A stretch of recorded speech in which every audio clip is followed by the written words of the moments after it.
Down, down, down the road, down the witch's road. That's where we're going. We're going further down the road, the witch's road, and we're getting into our first trial. Welcome back, everybody. My name is Amanda, and I'm here to talk to you about Agatha All Along, episode 3. I just watched it this morning, and we are into our first trial in this episode, and the theories are also cooking like that potion in the sink. So let's talk about this episode. First of all, obviously spoilers ahead. Yeah, I'm going to talk about spoilers because I'm going to talk about the episode. Let's talk about a brief synopsis of kind of what happens in this episode. So we pick up with the witches. They're on the road. We have Mrs. Hart, aka Sharon, actually Sharon, who does go off the path, gets a little bit lost, is basically calling out everybody else as a kidnapper at this point because she's realized, yeah, this is definitely not some kind of party. This is some witch craziness that's going on with me. She ends up getting found and getting saved. She loses her purse, though. Rest in peace, her purse. And it's at this point that our witches find a house in the distance. They decide to wander towards it, assuming that it's where they're supposed to go. And when they're there, they face the first trial, as well as a lot of demons, seemingly from their past. Also, there might be literal demons in this.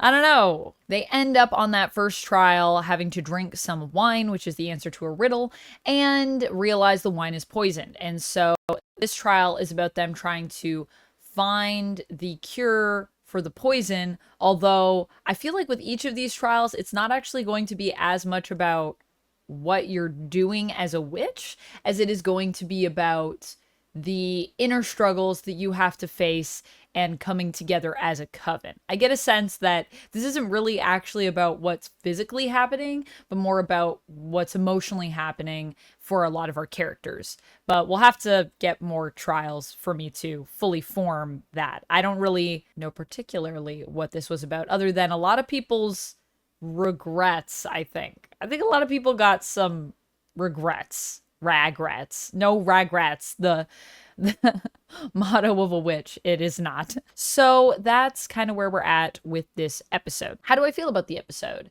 Well, I feel like I quite enjoy it, although I am wondering if this is becoming a little bit predictable. Obviously, when we got to the home, I knew it was going to be a trial. And I mean, we are on the witch's road. So when it comes to trials that I'm expecting us to come across, that's probably going to be pretty common. I will say, though, that this episode, I think, brought me in more than episode 2. I definitely felt a need to watch everything unfold. I enjoyed getting a little glimpse into everybody's pasts and how weird those pasts are. It's also interesting to think about just how old these characters are, so how long their lives have been, and how rich the history of each character is if we want to fully get into it. I am curious to find out more about each of these witches and what is in their past. Some things were a little bit more obvious, like with Alice and her mom. Obviously, we knew there was unresolved stuff there, and she literally came here to maybe find her mom. So that was something that I was predicting was going to come up. The interesting thing to me is that, we haven't seen anything from the teen's past. I have a few theories about the teen. Obviously, a lot of us thought initially this was going to be Wiccan. And the more we learn about this character, the less likely I am to theorize that this is Wiccan. And I'm more likely to theorize that this is Nicholas Scratch, Agatha's son that she gave up to Mephisto, maybe, who gets name dropped in this episode. I'm sorry. Mephisto finally getting some recognition in the MCU. Can we just acknowledge how cool that is? I don't know if Mephisto's going to show up in this, but I hope so. But the other thing it made me think with the teen as we went through this episode is the teen says an interesting thing at one point. They have the potion in the sink. They're trying to brew it to get this antidote for the poison. And Jennifer realizes, oh, dang, like I've put it in the sink, but now I got to boil it. So it's big enough. The sink is big enough for us to make the potion, but a sink is not really made for us to bubble and boil up a potion in a cauldron. A sink is not a cauldron. We cannot put it on the stove. However, the interesting thing is that our teen, mysterious teen, does come up with an interesting solution to this. And what he suggests that they do is that they look for a sous vide, which allows you to just heat up water without you needing to have something on the stove. It's basically a fancy cooking tool. And he says, that way you can cook your meat evenly. And he says that his dad likes it. And it made me think that maybe he's actually Blackheart and he could be the son of Mephisto. I don't know. I don't know if Mephisto likes to cook. I want to do a deep dive into the comics to find out if I can find any mention of that.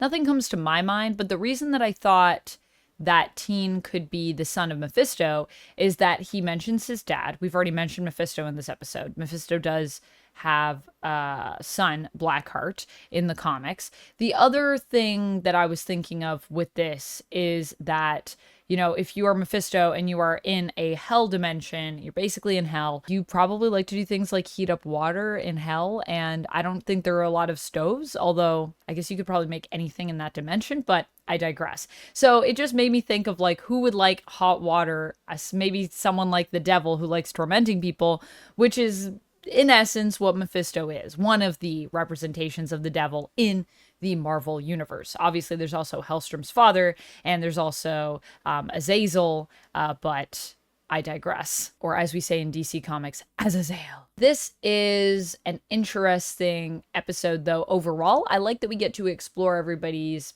backstories. I did think the plot of this was all right. It was fine. I will say some of the dialogue at the beginning, when they get into the home, is not as good. I like the allusion to Big Little Lies, which they call Huge Tiny Lies in this, and they say that the home reminds them of being in that, and I was like, that's fun. That's fun. Obviously, they don't have the rights to that book/show, so they couldn't mention that. But also, if you haven't seen it, it's actually a really good show. But the bit of dialogue that I thought was weird was just when the teen is talking about how being in there, everybody's talking about, huge, tiny lies. And he's saying how it's very much a vibe. And I was just like, okay, this is a thing that people say. But for some reason, the way it was put in there, it just didn't feel organic. And it made it stick out that this is where we got to use what the kids are saying. We got to put what the kids are saying in the show. So I don't know if you are of a younger generation that would say something like, oh, this is a vibe, which I've also said before. Let me know how you felt about this being said, and if you felt it fit or if it felt weird to you, because that's really what I'm interested in. I mean, I can say based on my perspective, and if you are older or younger, your perspective is also valid, but I'm just wondering for people that, would say something like that, did it feel weird to you or did it feel normal? I need to know. But yeah, overall, it was fun. I mean, it was short and there was some cool stuff in the backstory, but the actual main plot of what we're doing, finding the antidote and all of that, was kind of just yeah, all right. I really am here for the characters, so I'm hoping that we get even more of them in the next episode. I do like the continuous mysteries that we're building up. Once again, I do feel like this is a show that really is here to make us question what's happening. And I'm also fascinated by all the things that Lilia is blurting out when she seems to have visions, like when she says, we have to save Agatha, and when those are going to come back. I think there's going to be a lot of stuff later in this show that's going to come back to earlier moments and make us go, aha. And I love when shows are building that. I just hope it's not too obvious. I don't want things to be too obvious. I hope there's things that I didn't notice here or that I didn't take note of, that I didn't think were important, that they are actually, that was hugely important. This little shot, hugely important. I want stuff like that. I hope it feels just as big, just as impactful as WandaVision. But there's still a lot that I feel like I don't know when it comes to these characters. Also, rest in peace, Mrs. Hart. She gone. She deceased. Or is she? Because I also feel like she is actually someone else, so I'm not sure if she's going to come back. And I can't imagine that you would just use Debra Jo Rupp in that way, just have her in the, 2 episodes, just kill her. Is that really what's happening? I don't know. I think there's definitely more afoot here than we are being led to believe. There's definitely layers, and I can't wait till we peel them back a little bit more. We're treading lightly still, I feel, along the road. But through the oven, and on we go to probably what will be the next trial in the next episode. That's my thoughts. Let me know what you're thinking of this episode down in the comments below. How are you enjoying these characters? Is there anyone that's standing out to you more or less? Is there anyone that you feel is not standing out and you are like, is there too many people? I do think this cast might be one that is too many, but I will say the more I get to learn about each character, the more intrigued I am. The only one right now that I don't feel particularly connected to as I'm learning more is maybe Alice. But I think it's just because, like I said, feels like there's less of a mystery with her. But I'm sure as I get to know her more, I'm going to like her more. So we'll see. All right. That's it for me for this one, friends. Overall, I would give this episode, I think, a solid 4 out of 5. Still pretty fun.